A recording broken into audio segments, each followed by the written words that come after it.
बिहार में लगभग 8 करोड़ मतदाता में उनका नाम है, बिहार वासियों का नाम है, और 8 करोड़ को इतना जल्दी कर देना ये संभव नहीं लगता है। सत्ता है वो घोल मटोल करेगा, जिसके वजह से विपक्ष पार्टी इसको विरोध करा।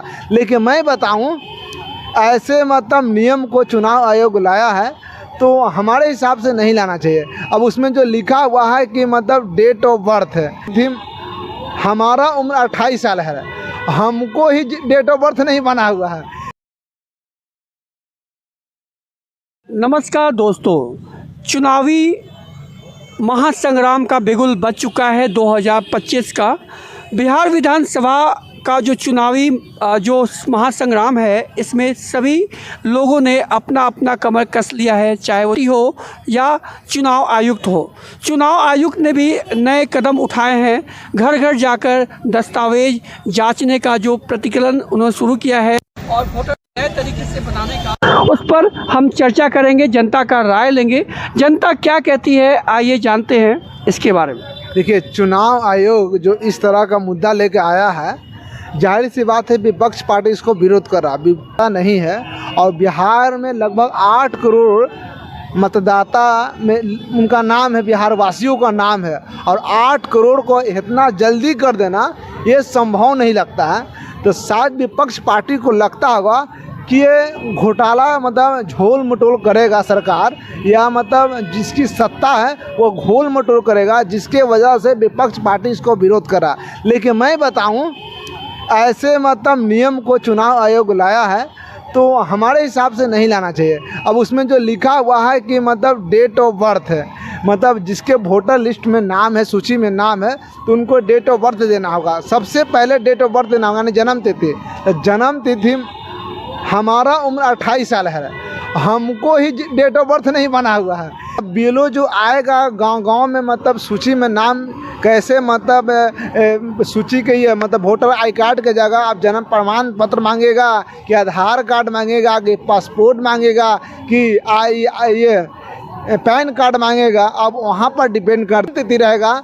इससे लगता है कि जितना भी दलित समाज के लोग हैं वो अशिक्षित लगभग लोग हैं। हम सभी लोग को नहीं कहेंगे कि सभी लोग अशिक्षित है, लेकिन फिर भी जो एससी समाज की जनसंख्या बिहार में लगभग 20% है, 20% में न भी तो 15% जो व्यक्ति है जो अशिक्षित है, जिसके बाद दूर दूर तक आज भी एजुकेटेड वो नहीं हो पाया। वैसे व्यक्ति जो है उसके ना जन्म प्रमाण पत्र है, ना उसके पास कोई प्रूफ है। अगर पुराने ज़माने का मांगा जाए कोई प्रूफ तो उसके पास नहीं है। इसकी लगता है कि इस हिसाब से सरकार की जो मानसिकता है ये मानसिकता सही नहीं है। इसे लगता है कि जो गरीब समाज जो है, जो कोई भी समाज जो है जिसके अंदर एजुकेशन नहीं है, जो एक बहुत दूर से एजुकेशन से दूर है, पढ़ाई से दूर है, वह समाज पिछड़ा हुआ है। और वो पिछड़ा हुआ है तो उसके बाद जाहिर सी बात है कि ना उसके पास पासपोर्ट रहेगा, नहीं पैन कार्ड रहेगा, नहीं उसके पास ये जन्म प्रमाण पत्र रहेगा। क्योंकि पैन कार्ड बनाने के लिए उसी को आवश्यकता पड़ता है जिसके पास पैसा रहता है, नहीं उसके पास पैन कार्ड रहेगा। पासपोर्ट उसी की आवश्यकता पड़ता है जिसको विदेश जाना होगा, तभी पासपोर्ट की आवश्यकता पड़ेगा। जन्म प्रमाण पत्र का मतलब है अगर आज के डेट में अभी कोई अगर बच्चा जन्म लेता है तो वो सरकारी अस्पताल में जाता है तो वहाँ जन्म प्रमाण पत्र बनता है। लेकिन हमारे समय में जब हम जन्म लिए थे तो उस समय गाँव में ही किसी का भी गाँव में ही जो बोलते हैं जो गाँव के लोग जो आते हैं वो लोग करते थे। उस हिसाब से जन्म प्रमाण पत्र तो नहीं बन पाता था किसी का भी। तो हमारे लगता है कि उस हिसाब से जो गरीब समाज के लोग हैं, जो भी अगर जाति हो चाहे जो भी धर्म मजहब का हो, जो गरीब हैं उस हिसाब से उसमें नाम उनका कट जाएगा। ऐसे जो है जो दलित समाज के जो नेता हैं उनको भारी नुकसान उठाना पड़ेगा। जो अल्पसंख्यक समाज का जो भी नेता है उनको भारी नुकसान उठाना पड़ेगा।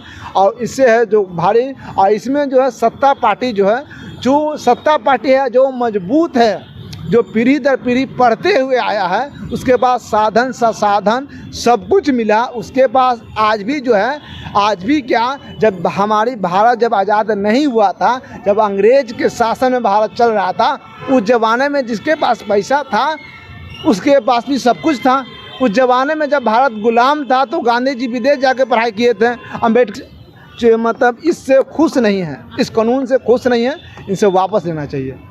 चलिए धन्यवाद। ये तो था जनता का राय चुनाव आयोग के इस जांच पड़ताल के आधार पर जो जनता ने राय दिया है, इस पर आप क्या सोचते हैं अपना कमेंट में लिखकर बताएं हमें और सब्सक्राइब करें। धन्यवाद।